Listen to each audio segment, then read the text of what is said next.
Ooh, that's an announcement. All right, and we'll let people start flowing in on here. Natasha's on. Hi, Natasha. How are you? All right. Facebook is good to go. Got a few people joining us. We're just going to wait a few minutes, get people online, and we can start rocking and rolling. Byron's on here. Hey, Byron. Got a Petra fan member. Patrick's on here. Hey, PB. All right, I'll give it another 30 seconds and we'll get the ball rolling. I like the standing. It's a big thing with us, with the speaking virtually and standing while you do it has a really great presence. Oh, it is it. That's yeah. I think that's. And I know I'm more comfortable standing for these kinds of events. All right, well, I'm going to go ahead and get started with the introduction here. Today, we are super honored to have Mr. Joseph Sims with us. Joseph is an expert in conflict, strategy, and the human condition. His knowledge comes from direct experience from the United States Marine Corps, who's studying and instructing traditional Japanese schools of strategy and swordmanship, to being a hostage, to working in corporate security, risk management, and the gut check of entrepreneurship. It's one of Joseph's greatest joys to have recently republished and wrote the foreword to The Way and the Power, Secrets of Japanese Strategy by Frederick Lovray. This book offers timeless wisdom and when applied and realized, offers immediate impact with infinite potential. So during this session, he's going to explore some of the various principles in this book, such as being the example, why coaching matters, the essence of strategy, fishbowl effect, and more. So without further ado, I'm going to let Joseph take it away. Oh, also wanted to point out real quick, the bottom of your screen, there is a Q&A button and a chat button. If you have any questions, feel free to post them in there and we'll get them answered. Also, this is going to be an interactive session. So when Joseph asks a question, if you're willing to participate, there is a raise hand button at the bottom of the screen. So just put your hand up and we'll call on someone. And we are good to go, Joseph. All right, Leah. Thank you so much for that introduction. I appreciate it. And I'm grateful for the opportunity to be here with you today. And I'm grateful that you're taking what arguably is your most valuable resource, your time, to be here with us today. And so I will work very hard to ensure that you get the most out of this as possible. And as such, this work is my life. And so I do this every day.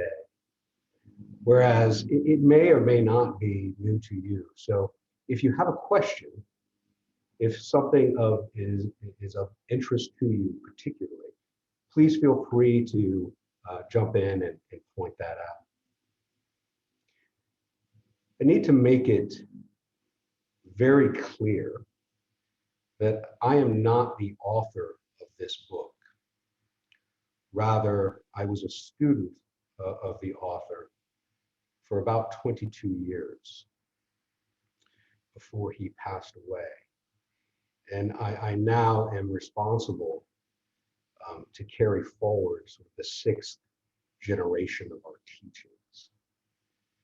And these teachings that are contained within some of these small familial Japanese schools of strategy, which is really the impetus for the writing and the way and the power.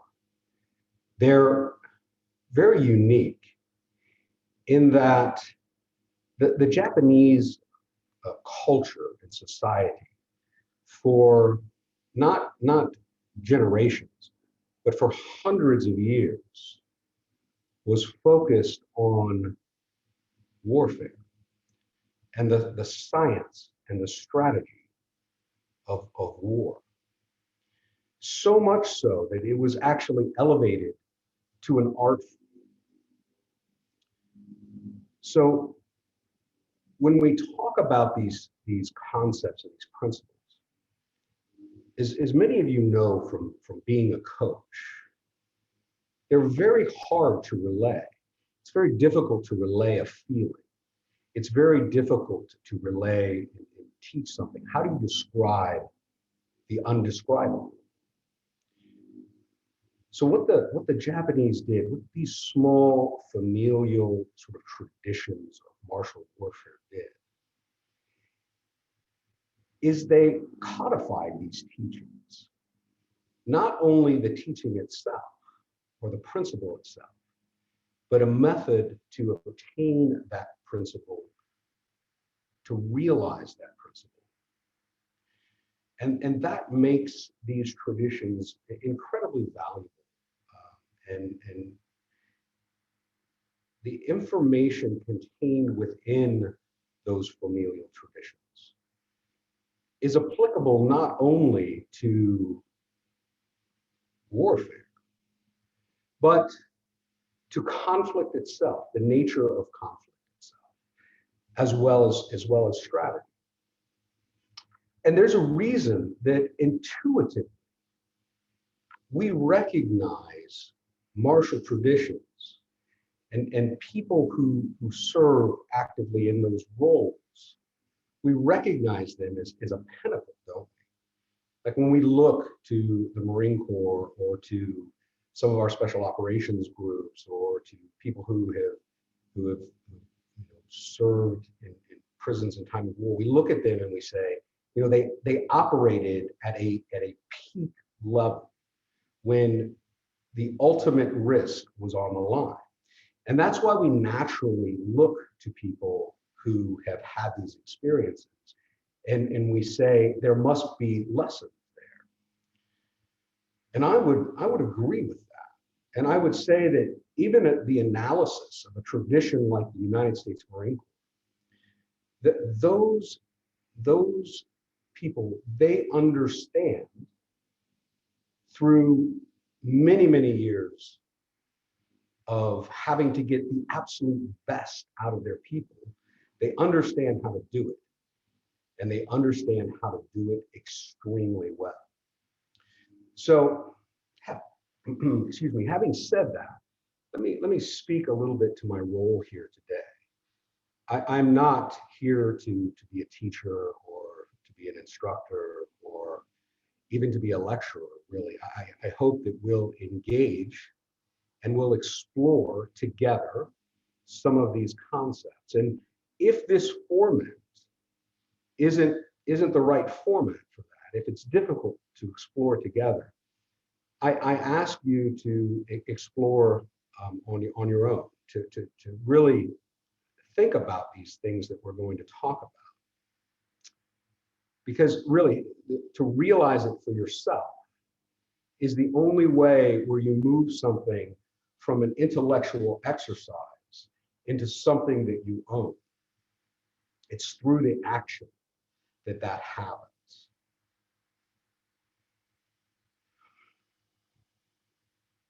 So there's this fascinating thing today with the internet.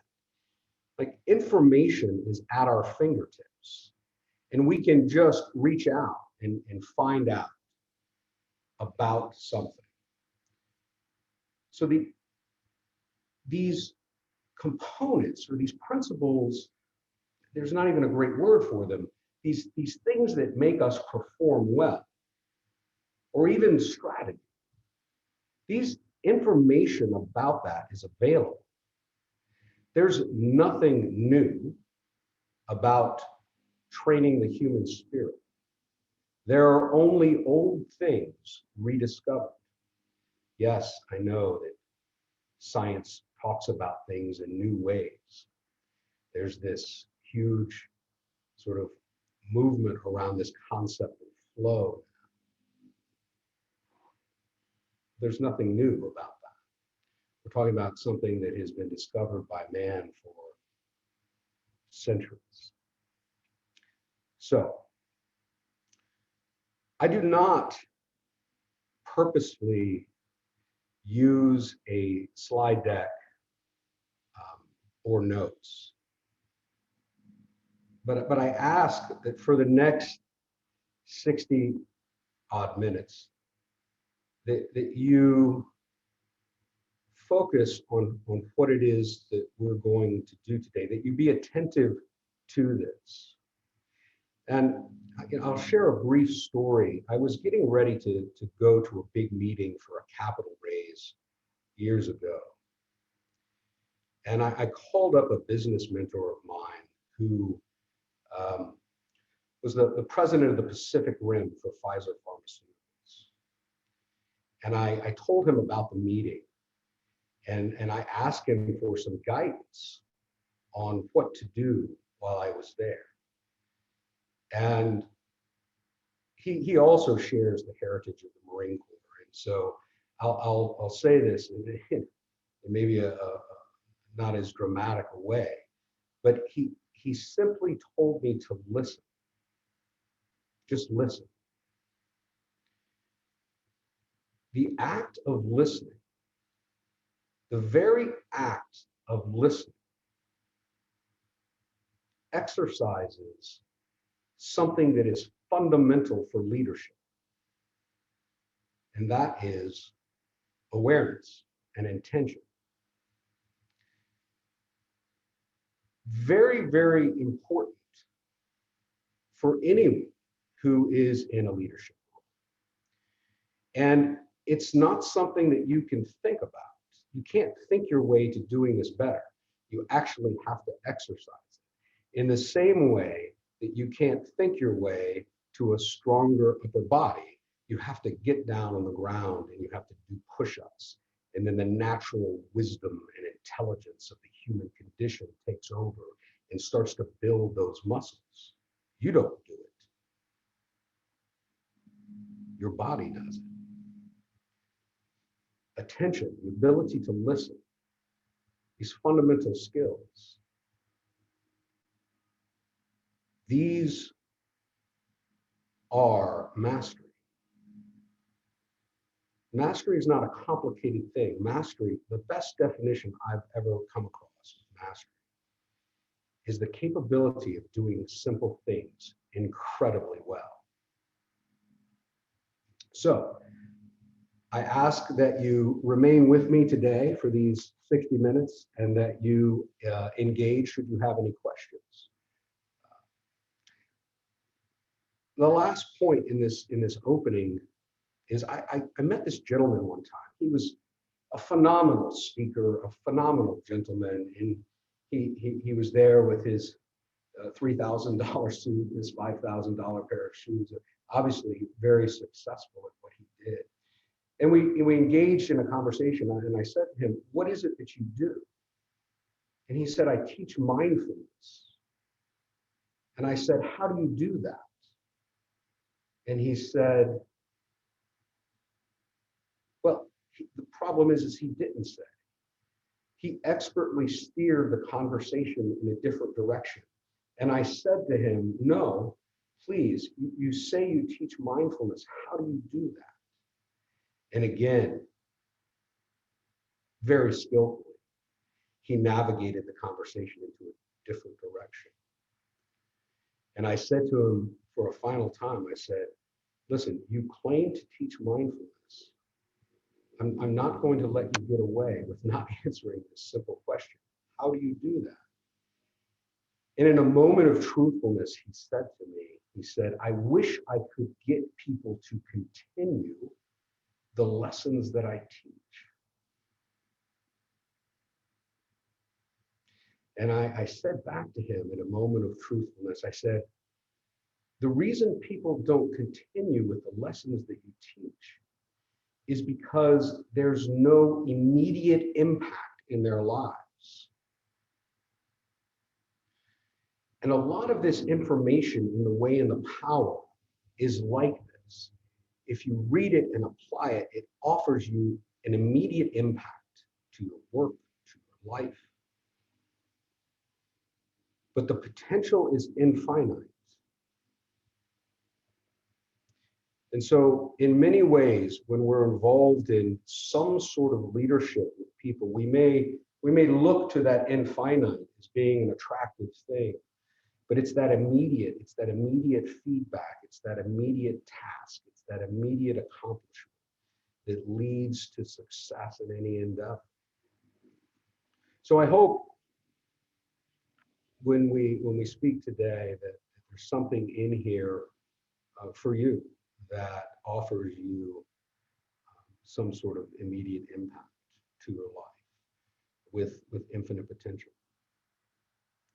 Now, I will say this about this book as we get into this.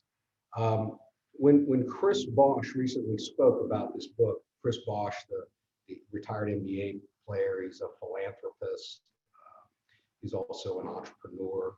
When he spoke about this book, he referred to it in a very common vernacular that we hear all the time. And he referred to it as the book that I always read. And this is a book that is dense with information. Some of it, you might read a paragraph and step back and say, oh, that didn't make me feel very good, or it's challenging in some ways, and some things are more difficult to understand. And so it's a book that it's like an onion. You go back to it and you get closer to that core as you grow.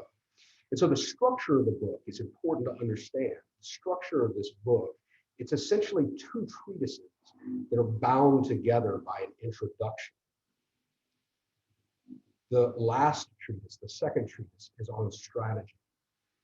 And the first treatise, for lack of a better vernacular, are some of the principles or the components or the ideas and concepts behind what it takes to step forward into the unknown and enact that strategy. The introduction addresses the fundamental human problem in a particular way, and then moves into the structure that gives the opportunity in that particular society to learn these things. And that is a fundamental understanding if you are coaching, or if you're mentoring, or if you're guiding anyone, that the structure is very important. So for example, if you talk to Marines and you said, why do you do what you do? Why would you do that? When every single cell in your body is screaming no, why do you do that? And oftentimes you'll hear two answers.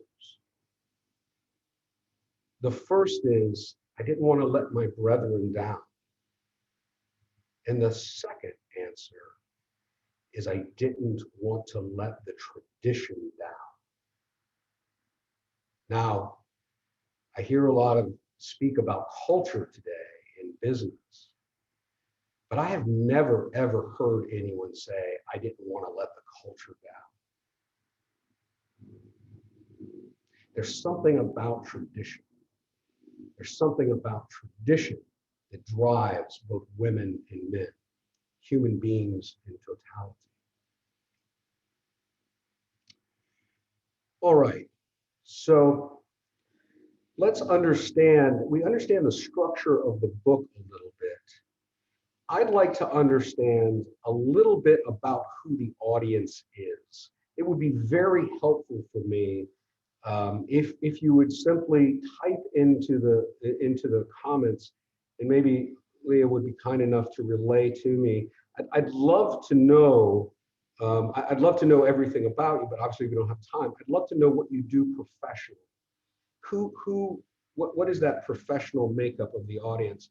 I would assume that perhaps it would be coaches and business leaders, executives, things of that nature. But I don't want to make an assumption, and it'll help me better to target this conversation. All right, so if everyone wants to start dropping your role in the chat, we have an IT entrepreneur. Keep it coming. Okay, we have a technical writer. See, give him a second here. A manufacturing operations, a military trainer, accountability coach, engineer, coach, restaurant entrepreneur, software designer. retired software developer, professional author, student of Japanese swordsmanship, federal government manager. We got a lot of different people in here. Wow, this is fantastic. Okay, so very well. That's very helpful for me. I know now that we're speaking to a bit of a broad audience, and that will be very helpful. So I'd like to speak to you a little bit about the author. And the title that I have for this section is it's called Being the Example, the Author's Life and Why Knowledge of It is Important to the Reader. When you read a book like The Way and the Power and you go through these fundamental things that are very focused, his field of study was the essence of conflict and the human dealing with that conflict from the standpoint of this Japanese society. I would also like to make it very clear he served 15 years in the U.S. Navy honorably in during the period of the Vietnam conflict. So this was not an academic exercise for him. That's very important to understand, that he wasn't researching this from a room somewhere in an academic facility, but he literally was putting his body and his mind and his spirit to the test to find these answers. Um, the latter part of his life, after he left the Navy, I guess the word monk-like would be good. His entire existence was focused on his study. He did not have family. He did not have what perhaps you would consider a normal job. This was his entire existence. And that is a rare thing today. We see it occasionally in the religious context and in other areas, but very, very rare. So I'd like to share with you a couple of stories about him real quick. The best description I've ever heard of Mr. LeGray was quoted to me or said by a very, very successful businessman. He had grown his holdings to a size where he was beginning to dabble in professional sports ownership. He was an incredibly successful individual.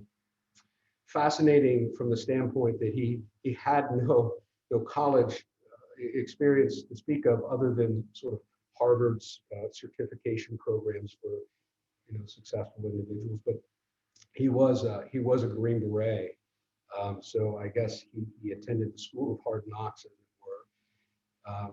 But he said to me one day, he said, Joseph, if I came back to my office and there was a note for me to call the President of the United States, I would go to my desk, I would take out a pen and pad, I would sit down, and I would return his call. He said, if Mr. LeGray called me, I would go into my office, I would take off my jacket, I would pace the floor for 30 minutes trying to figure out what in the world does this gentleman want. I would put my jacket back on, I would sit down at my desk, I would pull out a pen and pad, and I would return his call. There was a reason that people from modern martial traditions, doctors, successful entrepreneurs sought out this gentleman for his guidance and his instruction. And it was the rarity of that experience of being around him and what you learned in that presence. Not how to swing a sword, but the fundamental tools to be successful in life. I'll share with you briefly a picture, a couple of pictures actually. Let me see if I can figure out how to do this. Green button at the bottom that says share screen. Yes, I've got that part. And so, can you see my screen now or not? Nope, not yet. All right, we'll get there.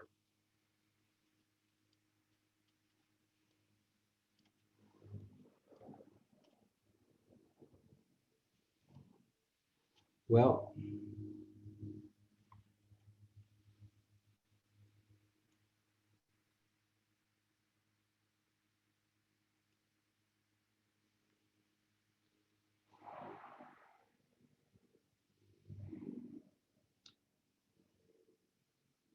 okay. Is the screen up now? I can see your Zoom screen. If there's supposed to be a photo, I cannot see it. Very good. How about if I do this? Saw the corner of it for a second. There we go. Perfect. Yep, we're sharing. Okay. So here's a picture of him young in his life after coming out of the Navy. And he was by far the most intense and aware individual I've ever met. This was not like an act that he would put on. This was his life. This is what he lived. And here is a picture of him in latter life. And I'd like to share with you a brief story about that intensity and that attention to detail and to focus. In the latter part of his life, he traveled across the country teaching, and he did so in an RV. And he would stop where he was invited to teach and to speak. He would stop in these RV parks along the way. And he had this personal fascination with astronomy. And in a conversation with one of the owners of an RV park, they got to speaking about astronomy, and the owner of the RV park said, "Well, goodness gracious, what a benefit for people. Would you mind perhaps building, something to teach people about astronomy?" And so he set to that task.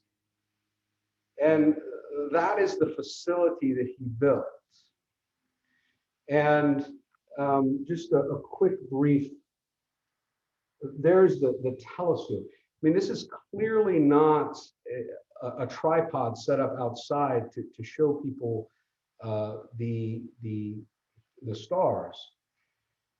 This is an example of when he would face a conflict, when he'd face a challenge or a problem, the level of fullness that he would bring to solve that. This is, although I'm just showing you one thing, I mean, this is by no means unique for him. This was across the board in how he would be attentive towards his thing.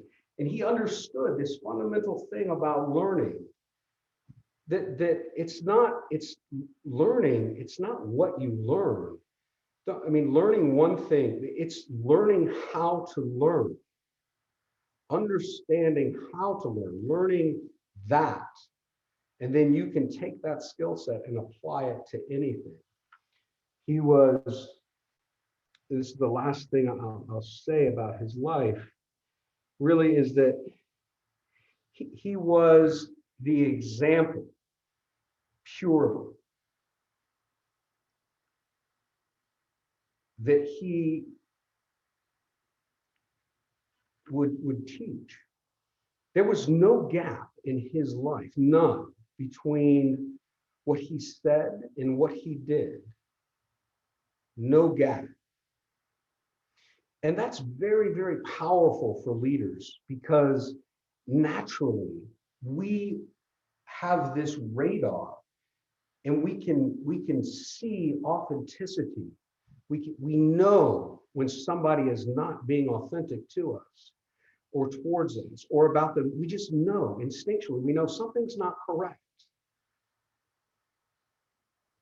something's off. And as a leader, as a business leader, as a military leader, as a coach, people look for those gaps in you.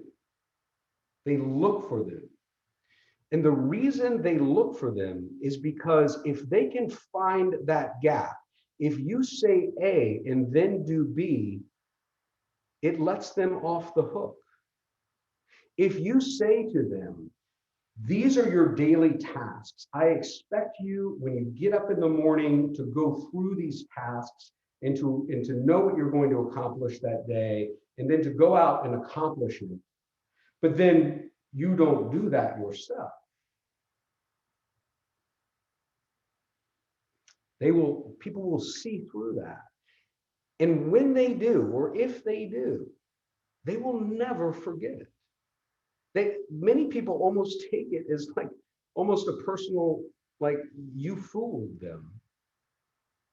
So as a leader, as an example, it's incredibly important that we don't do what we say, but are what we say. And Mr. LeRae was an R, completely and totally. So it's very important as you go through this book to really understand those things. So now let's get into some of the meat of the book. And I'm really going to stick to a couple of areas. But the first thing I'd like to talk to you about is the nature of what's in the book. It's called the life force. And it's in Japanese, the word is ki. And in Chinese, the word is chi. And in India, the word is prana. And there's all of this mysticism that gets around these kinds of things. But really, that's only because of language. There's nothing mystical about it whatsoever. What it means is the life force. It is that very thing that is the difference between being dead and being alive. All living things have it, from a plant to a tree to an ant to a woman. Anything that's alive is infused with this fundamental life energy. And it's not only in the East that was recognized. The word that was used in the West, it was just hijacked along the way a little bit by religion. Not trying to do something wrong, just it got conflated with the word with the word soul, right? And what we're talking about is spirit. And if you go back in time and you trace this back in language, you get to words like spiritus, which is Latin for breath. And if you keep looking and you keep digging, what you get to is the animating principle of life. It's this same thing. It is this fundamental life force. Now, why is that important? It's important because of its nature. And it's really critical for people who lead other people to understand this nature of this energy that we all share. And if you went back and you looked at arguably the most famous swordsman that's ever existed in time, there's a couple of them, but this gentleman, he wrote a very famous book a long time ago, and it's actually on the New York Times. It was for a long time bestsellers list because somebody republished it. It's called Gorin no Sho, which is essentially the Book of Five Rings, and this gentleman's name was Miyamoto Musashi. And this gentleman fought 60 times, over 60 times in his life, some of them in major battles, others in duels. That's incredible. I mean, maybe in the days of sort of MMA where people get in the ring and fight all the time. No. When he fought for his life. And every time he fought, it's not that you had a one chance of dying, you really had more like a 60 or 70% chance of dying, because even if you got cut, that was it. And there was always this mutual sort of killing that happened. So he, in his entire life, what he did is he took the nature of mind, and he said this. He said that the nature of mind is comparable to water. And if I took this water and I just poured it onto the ground, like, it would still be water, and it would still do what water does at its base essential. But to get this water to matter in terms of doing something that we want to achieve, we have to put it into a structure. We have to, it takes the structure, it takes the form of the structure that it fills. And this energy, this fundamental life force, I don't think that there's a better way of really looking at this. At any moment, any human being is potential energy. They're the potential of that energy. How that energy is shaped, how that energy is formed, what it does, the potential, the actuality of that potential. That's the fascinating thing for leaders, for coaches, for mentors, for anyone who is responsible for sort of advancing humans. So this, if we understand this idea that at our basic, in our fundamental thing, a component of our existence, the essence of who we are is this potential energy. I want you to just, if you're listening and kind of working, or if you're sort of halfway with me, if there's a time to pay full attention, this is it. I want you to imagine for a moment this huge waterfall splashing down into this big pond. And you can, the water is just crashing. It's just crashing. And can you see that in your mind? And then this pond enters into a river. And this river flows to the ocean. When you're coaching, when you're mentoring, when you're doing, you are creating the bedrock of that river. When you address things like core values, it's a mechanism to steer that water. It is a construction. It's very simple. If you think about moving energy from one place to the other, we do so with in your home all the time with an electrical cord, right? It's very hard, although we're developing the technology to send it through air from a sending thing to a receiving thing. There's still a structure that energy travels through.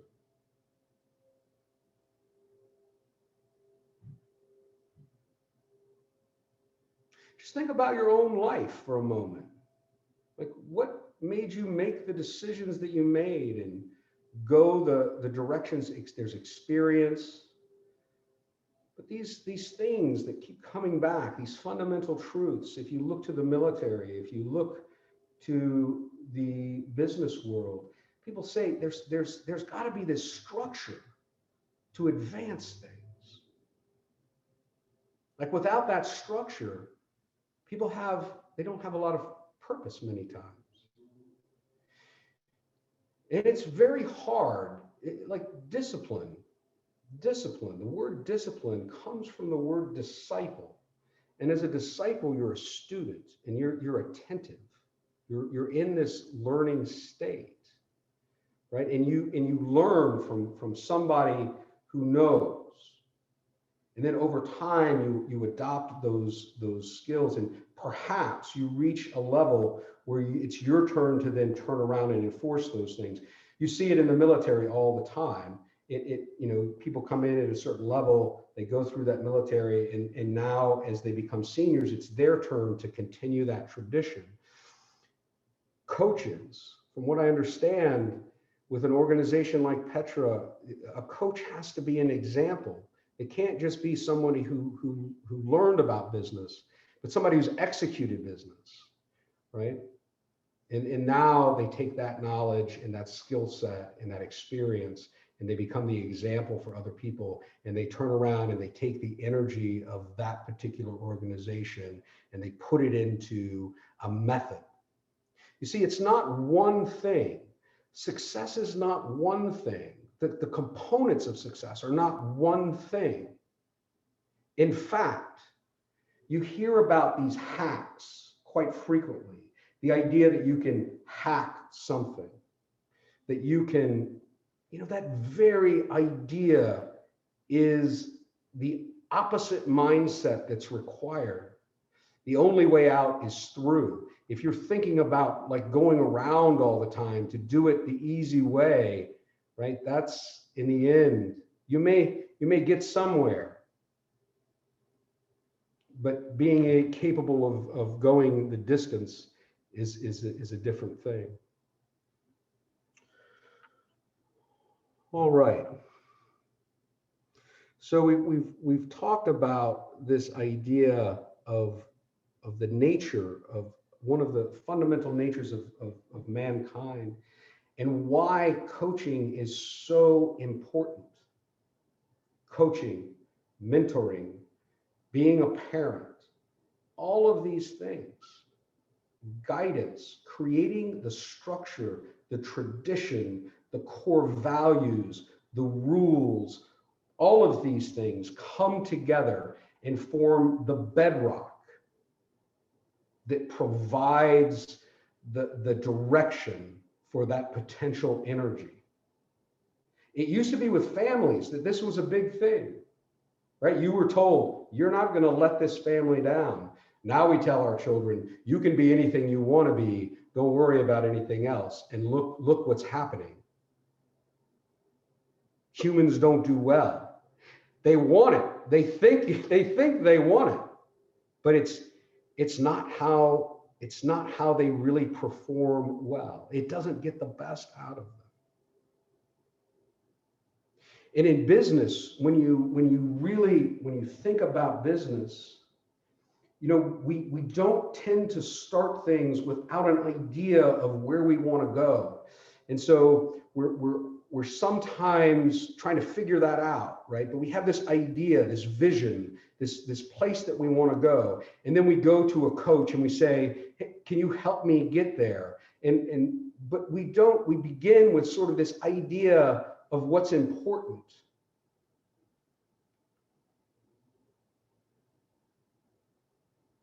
Why don't we do that with our lives? Why don't we look at what's important, what people who are on that edge, what they say is important? And you'll hear things, people, that mattering is critical in life. And coaching gives that structure, that ability to matter.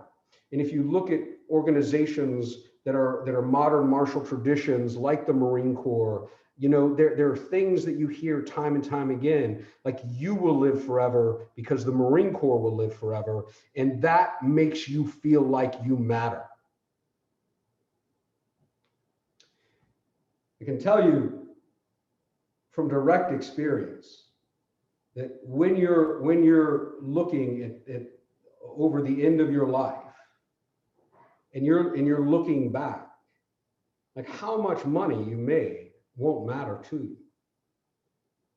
The impact, your legacy, which is simply the impact that you had on your journey, whether that's positive or negative, that will matter. Finding out those things, I think those fundamental things is critical to success. Because where success at one point may feel like building a company, making a lot of money, you talk to people who built a company, made a lot of money, and what they'll tell you is, what's really important to me is my time, the ability for me to control my time.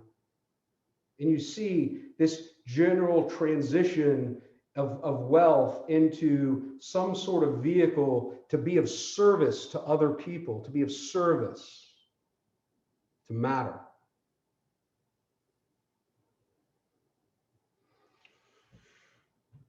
So let's spend a little bit of time speaking about strategy itself. We're coming towards the end of this, and I do want to give some time for questions. So what I want to make clear is that strategy is a bit of a loaded word. It's a word that people have generally a little bit of discomfort with. And the word strategy is in vogue. Here in the Washington, D.C. area, I can tell you that every other person that I meet has strategy in some way in their job title. It's just this word, that strategy, right? And it has this feeling around it. Well, with a word like strategy, with any word really, it's impossible to fully describe with words a thing. It's just, we get close to it, as close as we can. And strategy is a complex thing.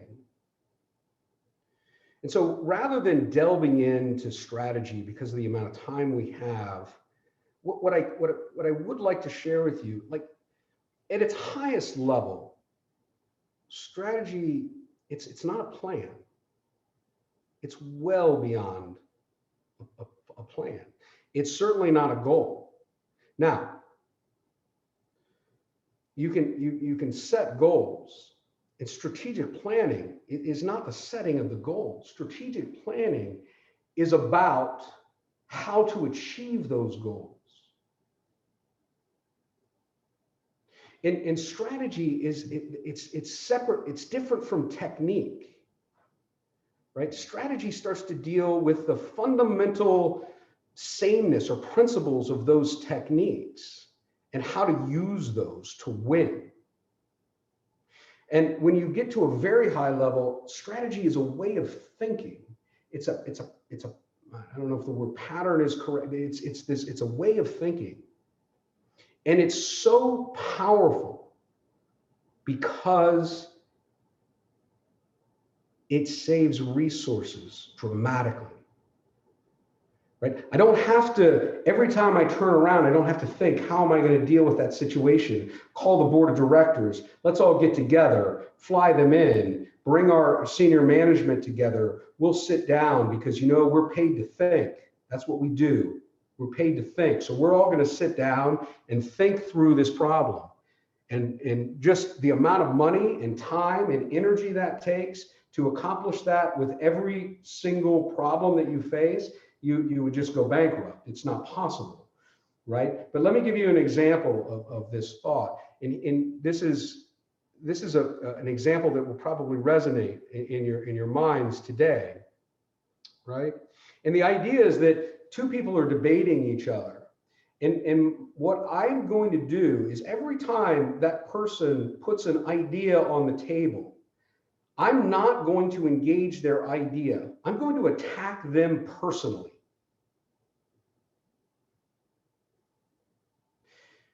I do it. I don't wait. I don't think about what I'm going to do. I do it again and again and again and again. And while they're trying to figure out how to respond to me, while they're trying to figure out, what do we do about this? I mean, he won't engage me in a debate. He's just attacking me personally again and again. By the time they figure out what to do, the news cycle has changed. The damage is done. They don't get to come back to it. Now, you can look at that and you can say, well, wait a second. Is that ethical? Is that moral? Is that strategy? Has nothing to, in its pure sense, strategy has to do with winning. And on the battlefield and on the battlefield of life and the battlefield of business, maybe you have experienced it or not experienced it, but when winning matters, rules sort of get pushed to the side. And you say, well, wait a second, that's not fair. It's not how I choose to do business. And that's perfectly acceptable, of course. Everyone has to choose, but you need to be aware. You need to understand at its fundamental base what strategy is. Let me give you another example.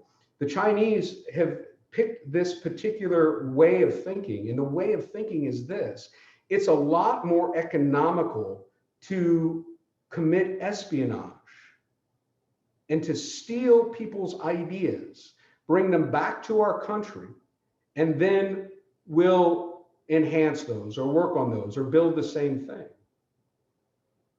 Is it ethical? We say no. It's even against our laws. But what can we do about it? It happens all the time.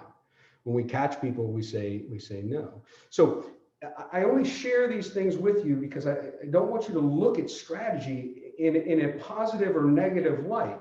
I want you to look at it in the sense that there's something that happens, and then there's an outcome. There's a cause and there's an effect. And you can label that good, bad, moral, immoral. It's understanding the essence of it. And so to help with this, I'm going to share this idea of looking at something, and it's called, I call it the fishbowl effect. Many people, when their worldview, and it's very natural perhaps, but their worldview is that they're the center, like everything goes out from me. Like you walk through life like a bull in a china shop, right? There's a different view. And that view is that there's a oneness, that I'm a part of something that's larger than myself.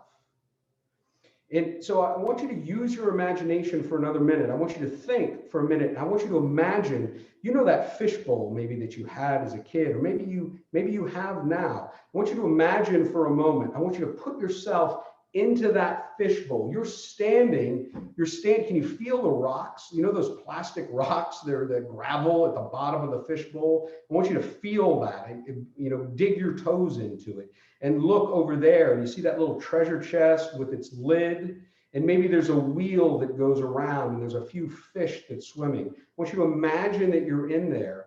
And then I want you to imagine for a second, if I step back and I took my hand and I made this huge movement. Can you see the water moving?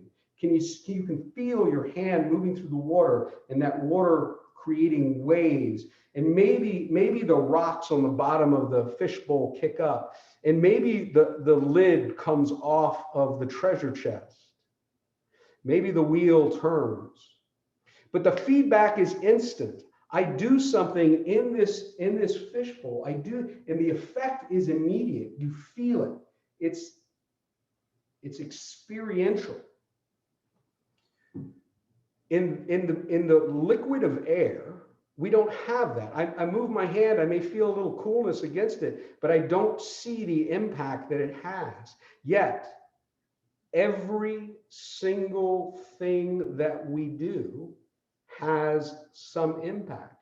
You cannot throw a stone in the water and it not ripple in some way. And understanding this, and in Japanese they call this inyo. It's not a me-it view, right? It's this totality of an existence that it's all together.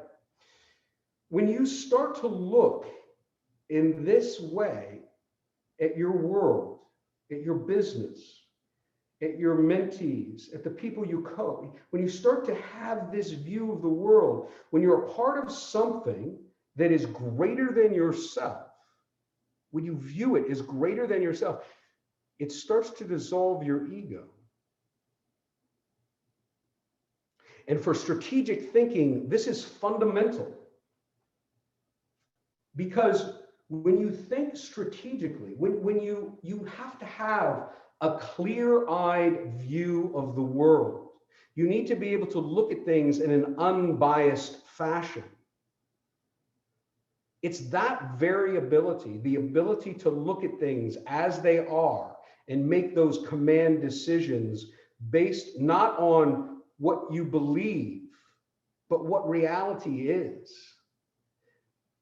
That is the touch point in many ways of success. And I'm not talking about winning once. Anybody can win once. Oftentimes we call it luck. And it can happen with the creation of a company as well as it can winning the lottery. I've seen entrepreneur after entrepreneur who've been very successful with one endeavor fail in another. But what are these things that create repeatable, measurable success that allow you ultimately to leave a legacy that matters? And that is found in service. So thank you so much.